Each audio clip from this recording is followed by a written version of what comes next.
Little Red Riding Hood. Once upon a time, there was a dear little girl who was loved by everyone who looked at her, but most of all by her grandmother, and there was nothing she would not have given to the child.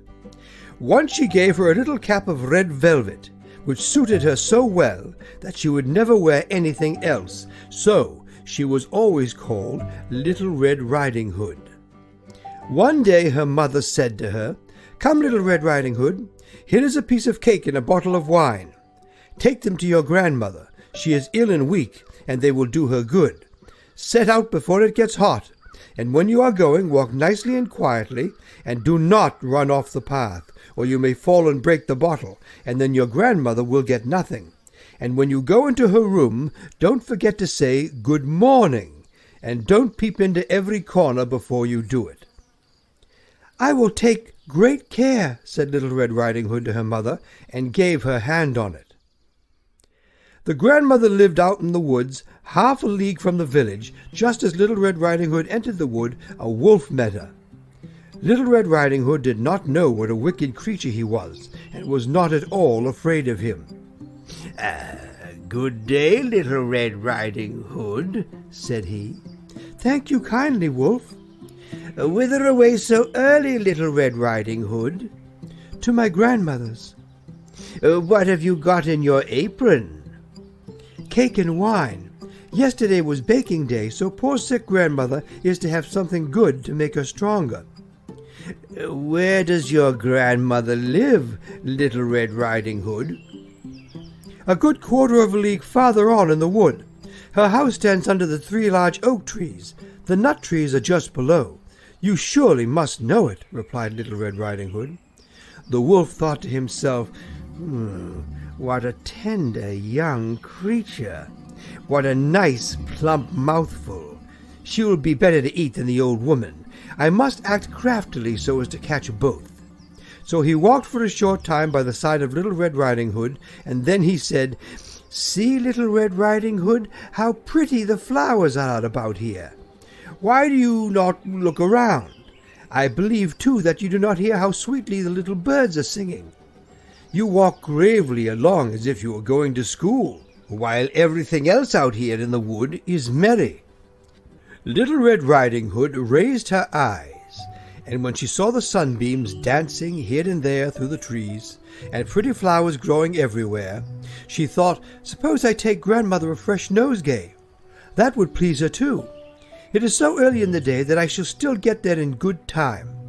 And so she ran from the path into the wood to look for flowers, and whenever she had picked one, she fancied that she saw a still prettier one farther on, and ran after it, and so got deeper and deeper into the wood.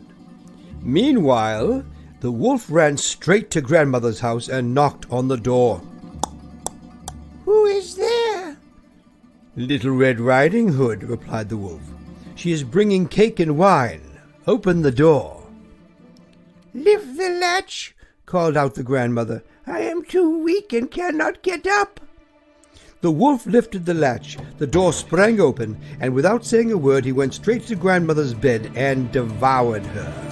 Then he put on her clothes, dressed himself in her cap, laid himself in bed, and drew the curtains. Little Red Riding Hood, however, had been running around picking flowers, and when she had gathered so many that she could carry no more, she remembered her grandmother and set out on the way to her. She was surprised to find the cottage door standing open, and when she went into the room, she had such a strange feeling that she said to herself, "Oh dear, how uneasy I feel today, and at other times I like being with grandmother so much." She called out, "Good morning," but received no answer. So she went into the bed and drew back the curtains. There lay her grandmother with her cap pulled far over her face, looking very strange. "Oh, grandmother," she said, "what big ears you have." The better to hear you with, my child," was the reply. "But, grandmother, what big eyes you have," she said. The better to see you with, my dear." "But, grandmother, what large hands you have." The better to hug you with." "Oh, but grandmother, what a terrible big mouth you have! The better to eat you with." And scarcely had the wolf said this, than with one bound he was out of bed and swallowed up Little Red Riding Hood. When the wolf had appeased his appetite, he lay down again in the bed, fell asleep, and began to snore very loud. The huntsman was just passing the house, and thought to himself, "How the old woman is snoring! I must see if she wants anything." So he went into the room, and when he came to the bed he saw that the wolf was lying in it. "Do I find you here, you old sinner?" said he. "I have long sought you." Then, just as he was going to fire at him, it occurred to him that the wolf might have devoured the grandmother, and that she might still be saved. So he did not fire, but took a pair of scissors and began to cut open the stomach of the sleeping wolf. When he had made 2 snips, he saw the Little Red Riding Hood shining, and then he made 2 snips more, and the little girl sprang out crying, "Ah, how frightened I have been! How dark it was inside the wolf!" And after that, the aged grandmother came out alive also, but scarcely able to breathe. Little Red Riding Hood, however, quickly fetched great stones, with which they filled the wolf's belly, and when he awoke he wanted to run away, but the stones were so heavy that he collapsed at once and fell dead. All 3 were delighted. The huntsman drew off the wolf's skin and went home with it. The grandmother ate the cake and drank the wine which Little Red Riding Hood had brought, and revived. But Little Red Riding Hood thought to herself, "As long as I live, I will never by myself leave the path to run into the wood when my mother has forbidden me to do so."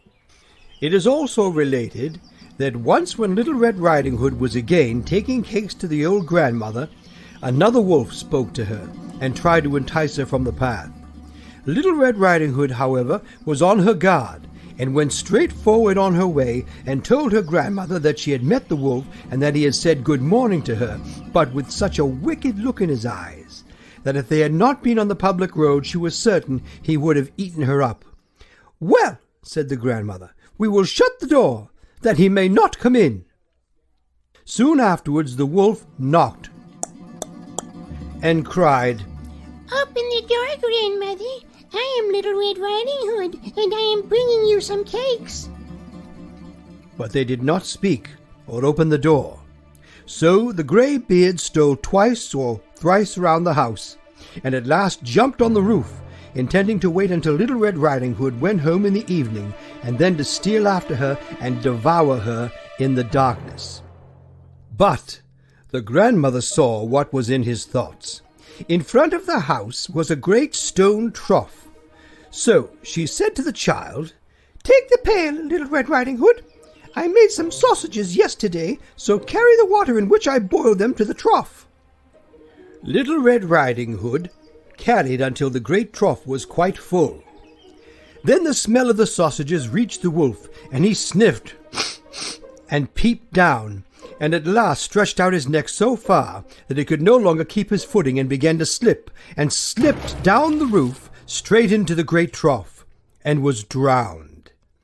But Little Red Riding Hood went joyously home, and no one ever did anything to harm her again. The end.